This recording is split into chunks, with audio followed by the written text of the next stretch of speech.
Hi, I'm Caden, here with my brother, Cal, and you're watching Eating W's. eat the W.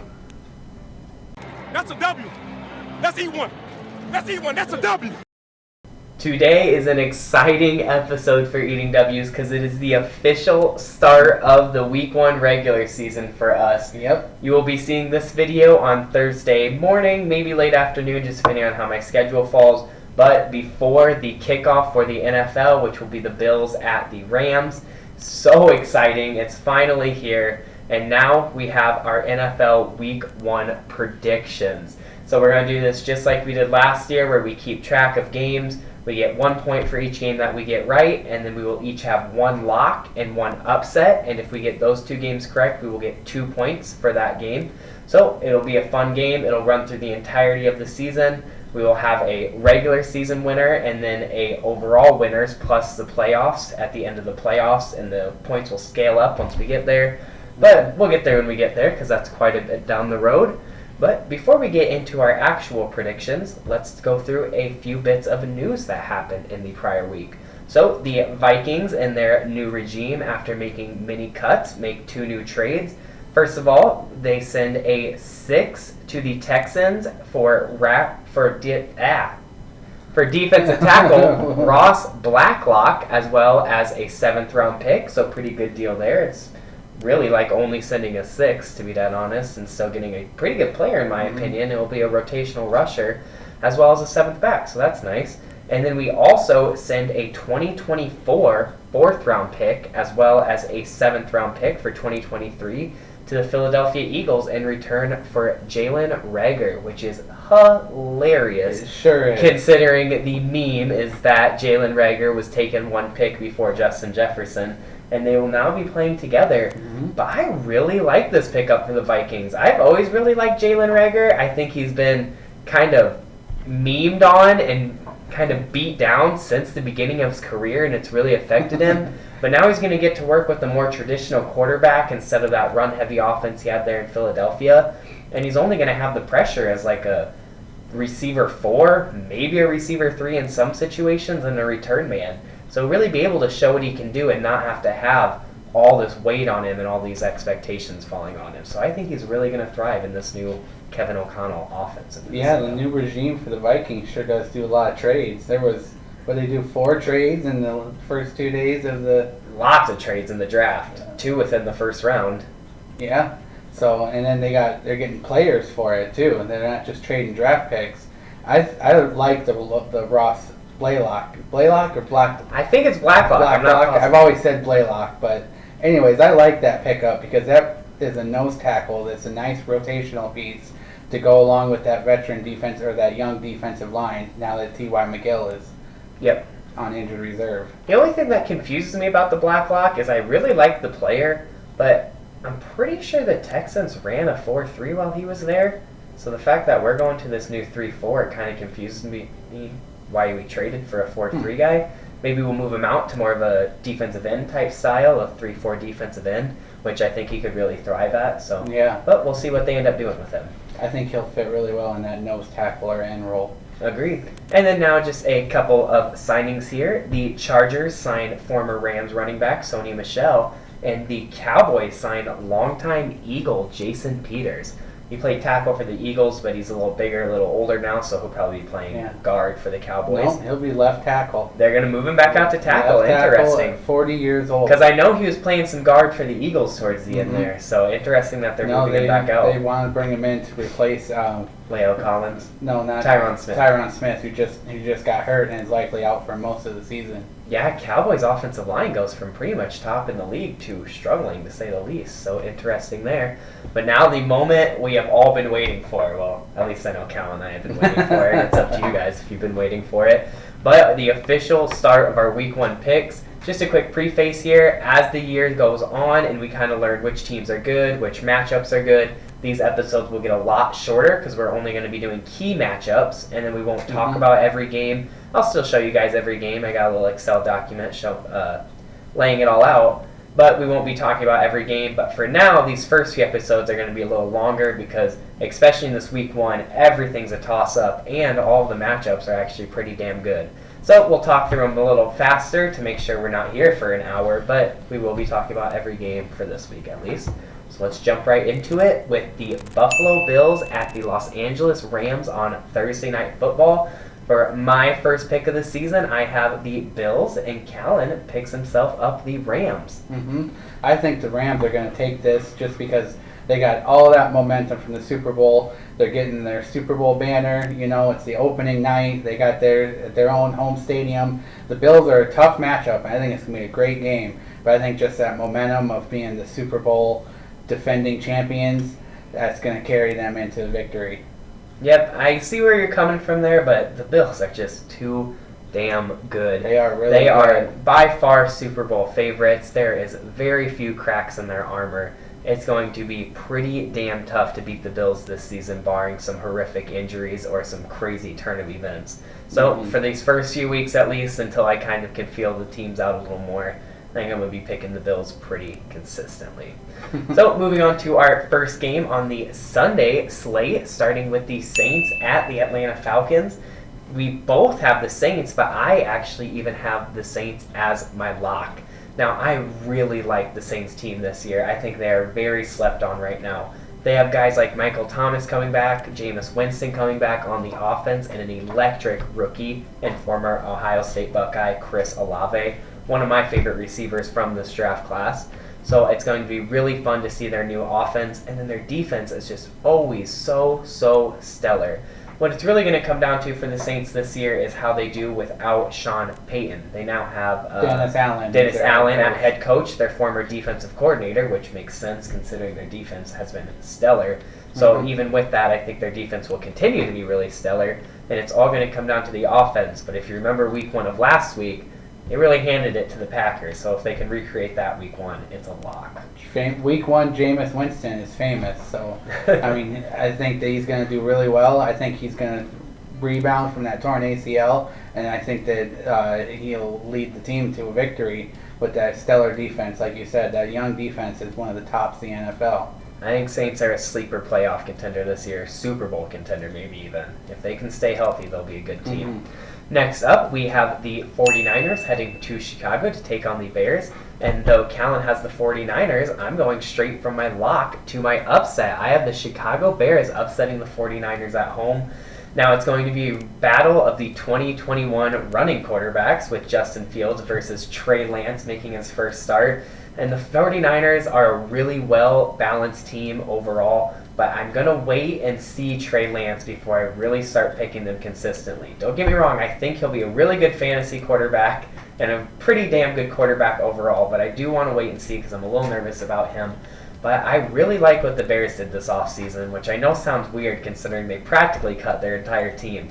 But they have a really young group of core players. I think Cole Kmet is going to have a huge breakout season, a tight end that they picked up in 2020.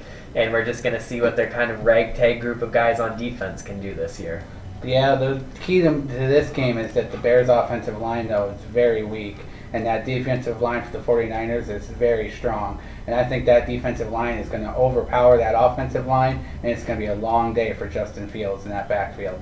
Certainly, it could easily be that way. Next up, we got a divisional matchup with the Pittsburgh Steelers going to Cincinnati to take on the Bengals. And in my opinion, this is one of the easier ones to pick. Cal and I both have the Bengals in this one. They were so close to winning the Super Bowl last year. They made it to the Super Bowl, and the Steelers are just in a world of confusion right now. So pretty simple pick in my eyes. Yeah, the Bengals kind of the same thing with the Rams, kind of that defending AFC champion. You know, it's going to be a home game for them.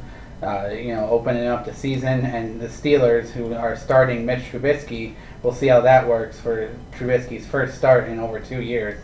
It'll be an interesting game to watch. Lots of factors to see in that one.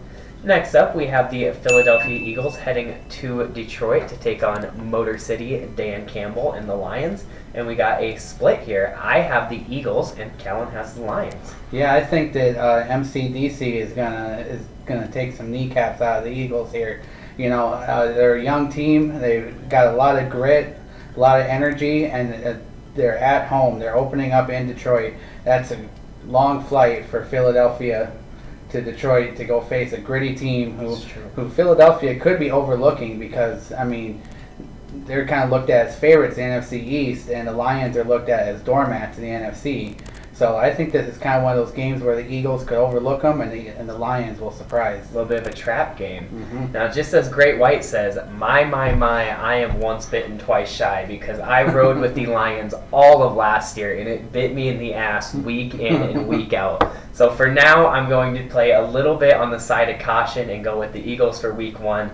But I won't lie, I could see the Lions picking up a win here, and if they get a few wins under their belt, they're really going to change my picks coming as we continue this year on. So for now I have the Eagles, but Lions are right there with them.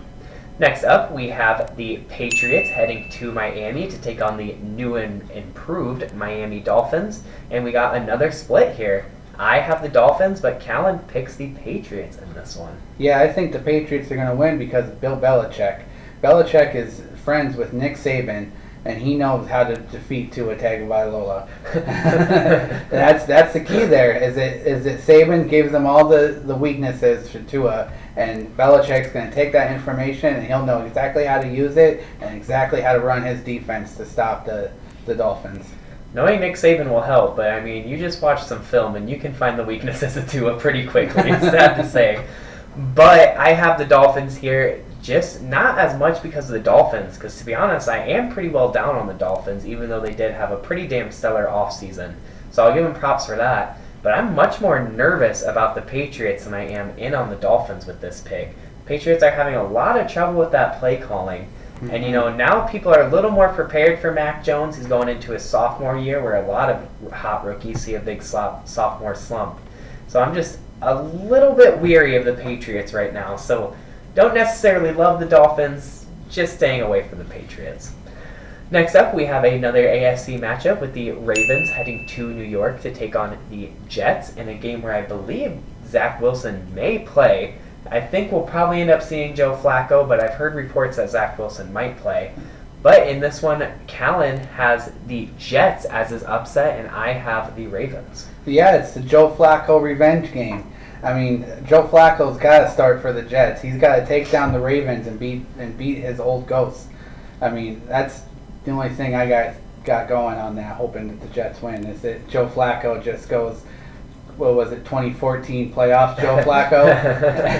I hope he just raises his head and February shows Joe, up. Yeah, February Joe, to show up and beat the Ravens. It's a great storyline, and I'd love to see it. I wouldn't be mad at all. But I just can't do it. I can't do it. I gotta pick It's not likely to happen. The Ravens are a really good team until they get destroyed by injuries, and hell, they're not destroyed by injuries yet. So gotta pick them. Still undefeated in the preseason. Still undefeated in the preseason. Another 3 games. Crazy.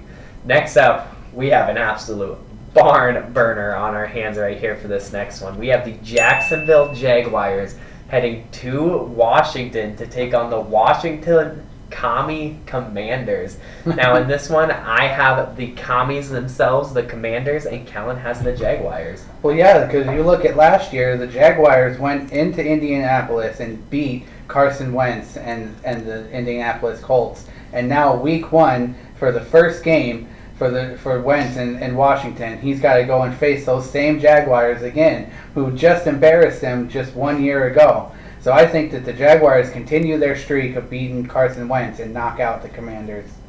Yeah, I think Carson Wentz beat the Colts a lot more than Trevor Lawrence beat Carson Wentz and the Colts. But I got the Commies here kind of off of a weird one.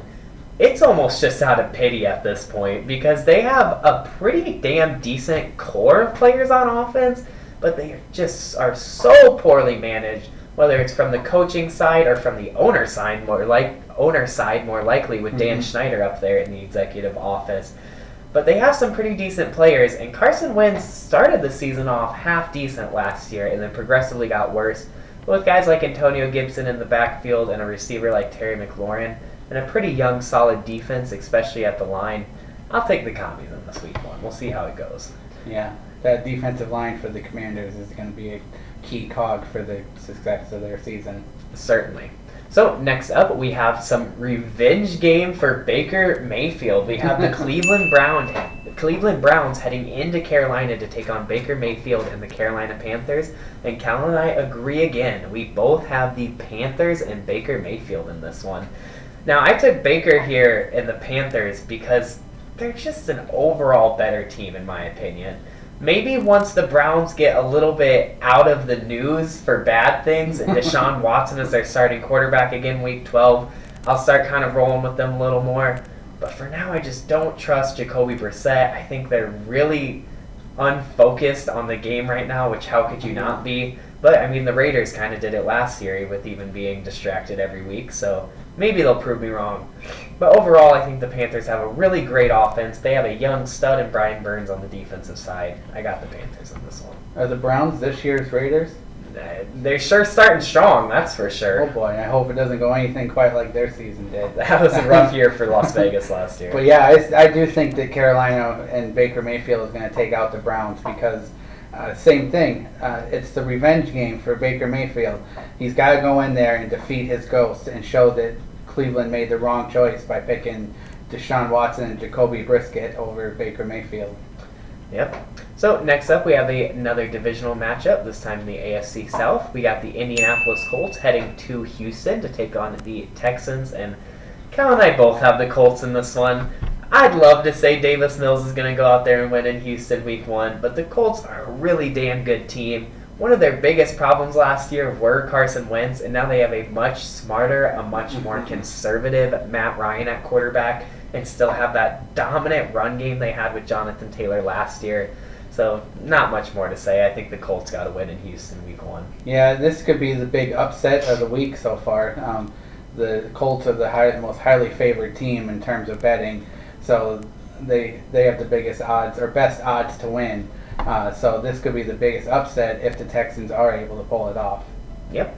And then next up, we have the New York Giants heading to Tennessee to take on the Titans. And Cal and I not only agree again, but he also has his lock in this game for the Titans. Yeah, this is another game where the Giants are just kind of outmatched compared to the Colts and Texans game where they're just outmatched.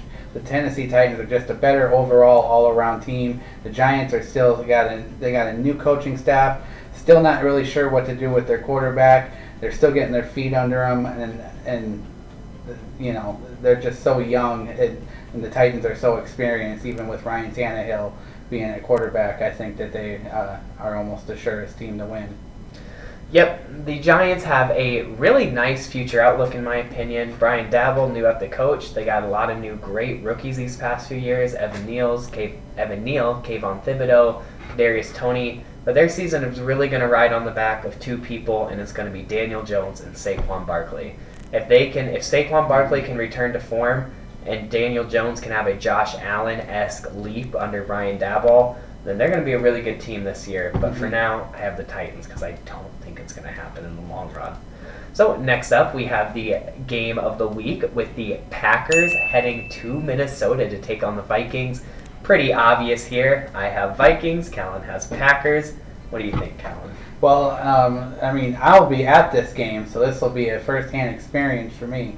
This will be a very exciting game. I think that the Packers are going to lean heavily on the run game and try to expose the Vikings defense, while they're still learning that 3-4, and expose them on the ground.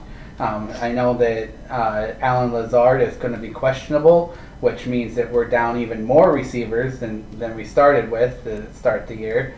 So I'm not expecting a big game from Rodgers, but I'm expecting a big game from Aaron Jones and A.J. Dillon. It's funny because I think the key matchup, the real X factor in this game, is probably the matchup between the two most garbage positions for each team, which is going to be the Packers wide receiver versus the Vikings secondary. There's going to be a lot of new faces in both those places and a couple of old faces. But overall, it's really going to come down to that because I think that the Vikings offense is going to be very high-powered overall, and I agree. I think you're kind of going to slash us in the run game since we're still learning this new front.